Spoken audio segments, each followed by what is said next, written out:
رمضان ده عدى زي اللي قبله، قعدتي تقولي كنت هبدأ، كنت هتغير، كنت هقرب من ربنا، يبقى لازم الفيديو ده تسمعيه للآخر. رمضان مش شهر صيام وبس، رمضان ده اختبار، يا إما تطلعي نسخة منه أقوى أو تكملي نفس الدايرة.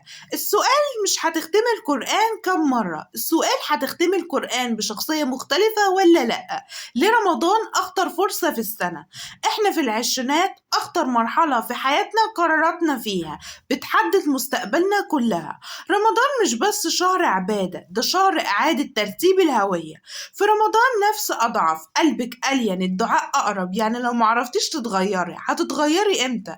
البنات بالتحديد اسمعوني كويس، انتي مش ناقصة اهتمام، انتي ناقصة تقدير لنفسك.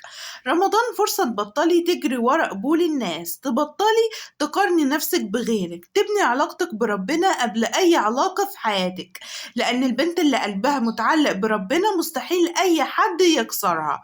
والشباب كمان يسمعوني كويس جدا، رمضان مش شهر نوم بعد الفطار، رمضان شهر انضباط. لو عرفت تتحكم في شهواتك 14 ساعة تقدر تتحكم في حياتك كلها.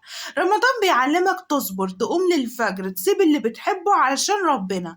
ده تدريب على النجاح مش بس للعبادة، خطة عملية لرمضان مختلفة. تعالوا نكون عمليين، رمضان ده مش هيعدي عشوائي. رمضان هنعمل فيه كالتالي: ورد قرآن ثابت حتى لو صفحة واحدة، دعاء يومي مكتوب بورقة، ركعتين قيام ليل كل يوم مهما حصل، ابعد عن المقارنات، قلل السوشيال ميديا، اعمل يوم بدون شكوى، عادة تطوير، اقرأ 10 دقايق يوميا، اتعلم مهارة بسيطة، ابدأ رياضة خفيفة. رمضان مش بس هيزود حسناتك، رمضان هيبني شخصيتك الحقيقية. الحقيقة المؤلمة، أخطر حاجة إن رمضان يخلص وإنت ترجع أسوأ من الأول. تعرفوا ليه ده بيحصل؟ لأننا مش بنبني عادات. اللي يطلع من رمضان قوي هو اللي بيبني نظام، هو اللي بيبني عادات، عشان كده بيفضل مكمل بعد رمضان بنفس العادات. لحظة صادقة جدا، ممكن رمضان ده يكون الأخير، مش تخويف، حقيقة.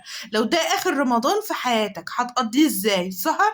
سوشيال ميديا؟ ولا هتخليه نقطة تحول؟ رمضان مش شهر في السنة، رمضان فرصة ربنا باعتها ليكم مخصوص. لو نفسك تبقى أقوى، أقرب، أهدى، أنطق، ابدأ من هنا. مش لازم تبقى مثالي، بس لازم تكون صادق، وافتكر النسخة اللي هتطلع بعد رمضان ممكن تكون أجمل نسخة عشتها في حياتك. ولو ناوي تخلي رمضان ده نقطة تحول حقيقية، اشترك في القناة الآن، لأن السلسلة دي مش فيديو واحد، دي رحلة تغيير كاملة.